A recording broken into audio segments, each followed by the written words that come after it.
Hello class 8 के champion, hello class 8 के विद्यार्थियों, आप लोग का बहुत बहुत स्वागत है आज की इस वीडियो में।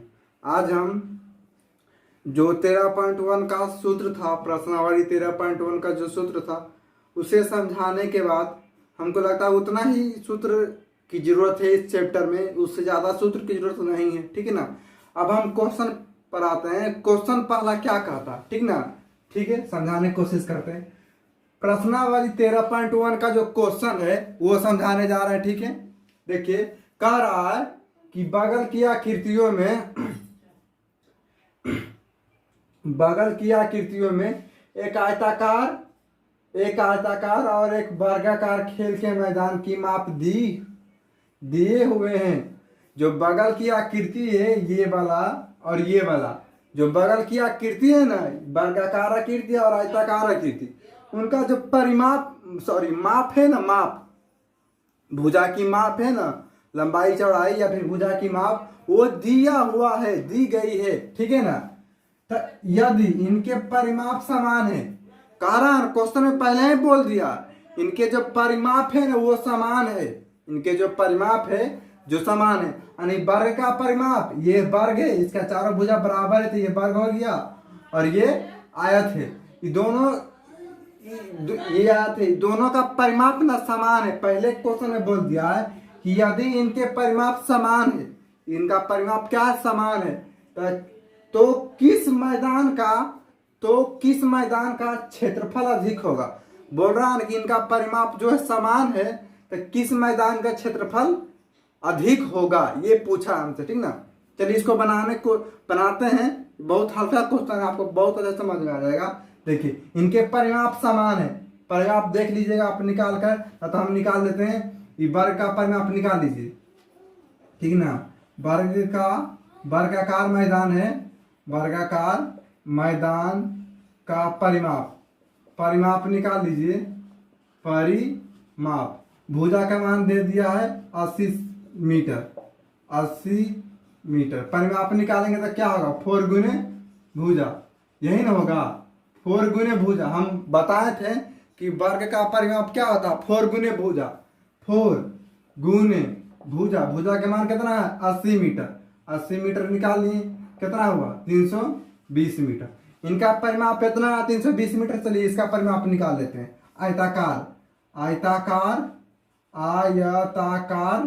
आयताकार मैदान का क्षेत्रफल, आयताकार मैदान का परिमाप हम चेक कर रहे हैं। ठीक ना। परिमाप क्या होता है, 2 इंटू लंबाई प्लस चौड़ाई, यही ना होता है। 2 इंटू लंबाई प्लस चौड़ाई, तो 2 इंटू लंबाई के मान कितना है, लंबाई के मान ये 100 मीटर है तो ये भी 100 मीटर होगा। ठीक, ये 60 मीटर है तो ये भी 60 मीटर होगा। ठीक ना। ये 100 मीटर तो ये भी 100 मीटर, ये 60 तो ये भी 60, ये 50 तो ये भी 50, ये 30 तो ये भी 30, ऐसे रहेगा। ठीक ना। मतलब हमेशा सामने वाला भुजा बराबर रहता है आयत में। देखिए 2 इंटू लंबाई के मान कितना है 100 मीटर, और प्लस चौड़ाई के मान कितना है 60 मीटर।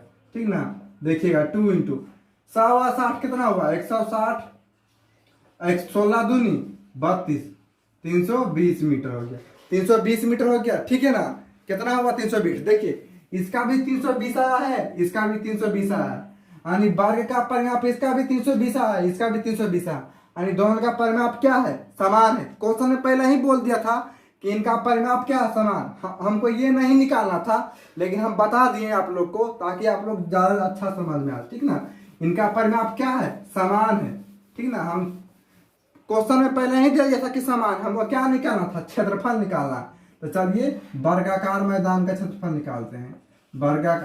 देखिए इनका परिमाप नहीं निकालना था, परिमाप पहले ही से दे दिया। ठीक ना। हमको निकालना है क्षेत्रफल।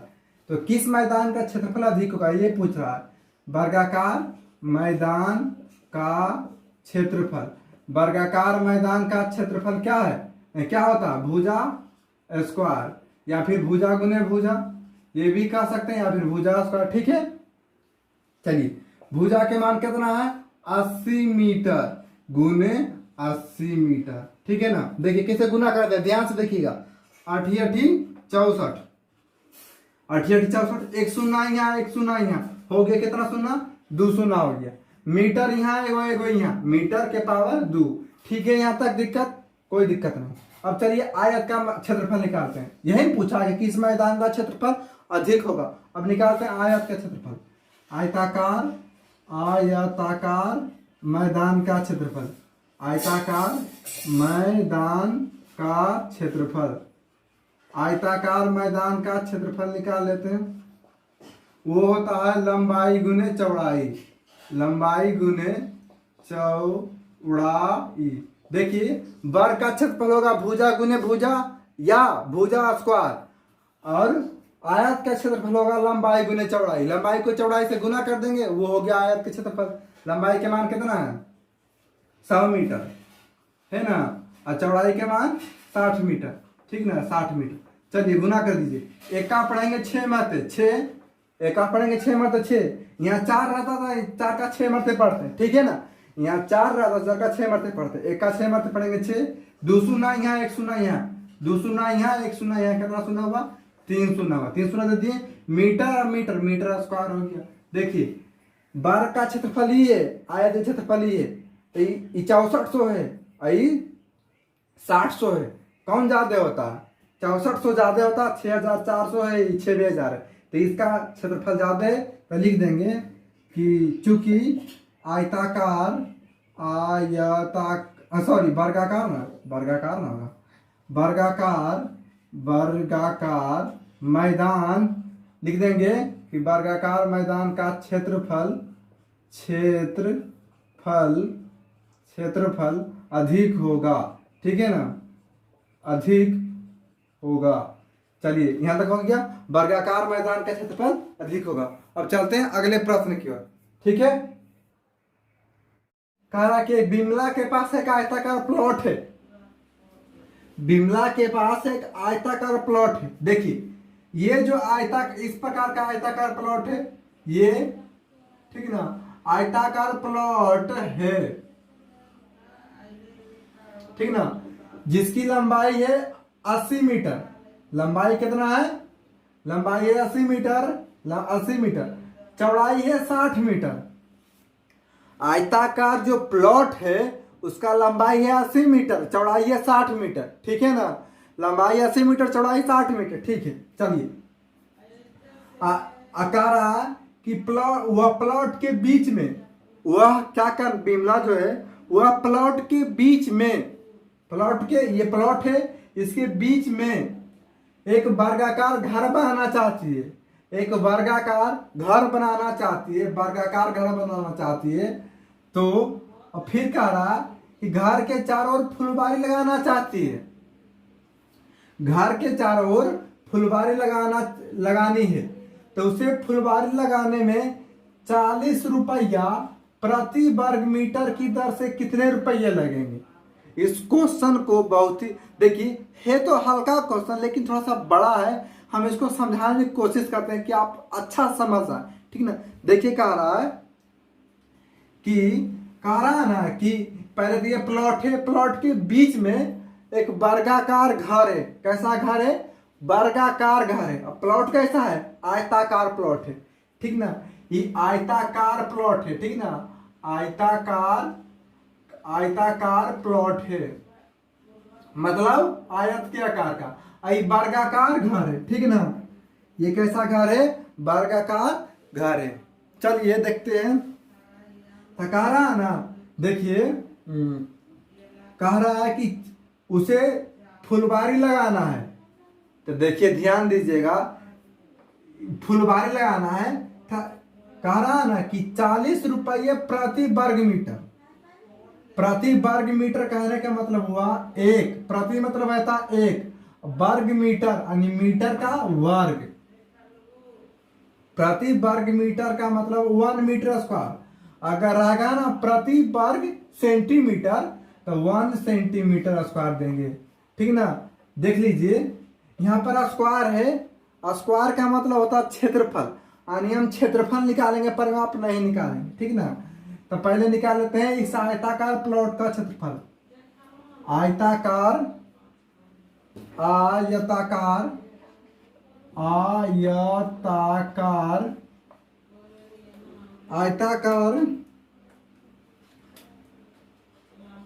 प्लॉट का क्षेत्रफल, आयताकार प्लॉट का क्षेत्रफल क्या होगा, लंबाई गुने चौड़ाई, लंबाई गुने चौड़ाई।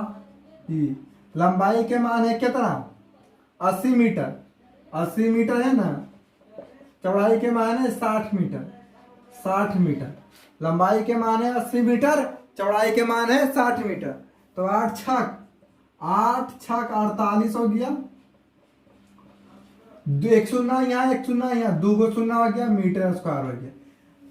आयताकार प्लॉट का क्षेत्रफल निकल गया 4800 मीटर स्क्वायर। अब निकालेंगे वर्गाकार प्लॉट का क्षेत्रफल, वर्गाकार घर का क्षेत्रफल, सॉरी प्लॉट में घर का क्षेत्रफल, आयताकार घर का क्षेत्रफल। देख लीजिए तो क्या होगा, भुजा गुने भुजा। देखिए तो भुजा गुने भुजा होगा ना। देखिए तो भुजा के मान कितना है, 40 40 40 से, समय में 4 से 40 मीटर गुने 40 मीटर, 4 चौके 1600 मीटर स्क्वायर। देख लीजिए 1600 मीटर स्क्वायर, ठीक ना, 1600 मीटर स्क्वायर। ध्यान दीजिएगा, हम यहाँ क्षेत्रफल क्यों निकाले हैं, क्योंकि प्रति वर्ग मीटर कहा है। अगर प्रति मीटर कहता तो परिमाप निकालते, प्रति वर्ग मीटर का है इसलिए क्षेत्रफल निकाले, ठीक ना। आप वीडियो आपको नोट करे का होगा ना, वीडियो को नोट करे का होगा ना, तो वीडियो को रोक करके नोट कर लीजिएगा, ठीक ना। देखिए अब आगे कर रहा कि देखिए उसे फुलबारी लगानी है। क्या लगाना है, फुलबारी, फुलबारी लगाना है। तो देखिएगा, समझिएगा तो समझने की कोशिश कीजिएगा। इतना में तो घर प्लॉट है जी, इतना का प्लॉट है, प्लॉट है ना इतना का, प्लॉट का क्षेत्रफल निकाले है ना। उस प्लॉट में से इतना घर बना हुआ है, इतना घर बना हुआ है ना, इतना प्लॉट है जिसमें से इतना में घर बना हुआ है ना। तो इतना घर बना हुआ, तो फुलबारी लगाना है। घर के चारों ओर क्या लगानी है, फुलबारी लगानी है। सॉरी, इतना घर है जिसमें से इतना प्लॉट है जिसमें से इतना में घर बना हुआ, तब फुलबारी लगानी है। तो पहले फुलबारी लगाने वाला जमीन का क्षेत्रफल निकालेंगे। फुलबारी कितना में लगेगा जे ना, पहले निकालेंगे। तो निकाल रहे हैं फुलबारी, फुलबारी नहीं उग रहा है, इसमें नहीं उग रहा, इसको हम ट्राई करते हैं। इसको फुलबारी लगाने वाले, फुलबारी लगाने वाले भाग का क्षेत्रफल, फुलबारी लगाने वाले भाग का क्षेत्रफल, ठीक है। देख लीजिए, फुलबारी लगाने वाले भाग का क्षेत्रफल पूरा कितना है, 4800 मीटर स्क्वायर, माइनस घर कितना में बना हुआ, 1600 मीटर स्क्वायर। पूरा है 4800, घर में कितना बना हुआ, 1600। तो 48 में से 16 गया तो क्या बच गया, 3200 मीटर स्क्वायर। इतना में क्या है, इतना में घर बनेगा, इतना जो है, सॉरी इतना में फुलबारी लगेगा, ठीक ना। इतना में क्या लगेगा, फुलबारी। तो कह रहा ना, उसे फुलबारी लगाने में 40 रुपया प्रति वर्ग मीटर की दर से कितने रुपये लगेंगे।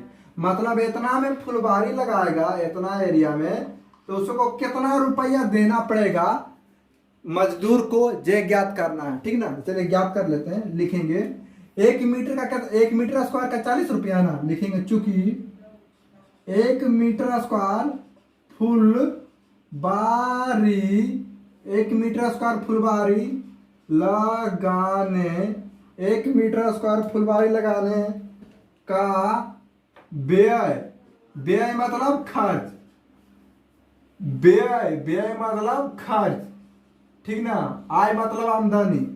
1 मीटर स्क्वायर फुलबारी लगाने का व्यय क्या रुपया, 40 रुपया।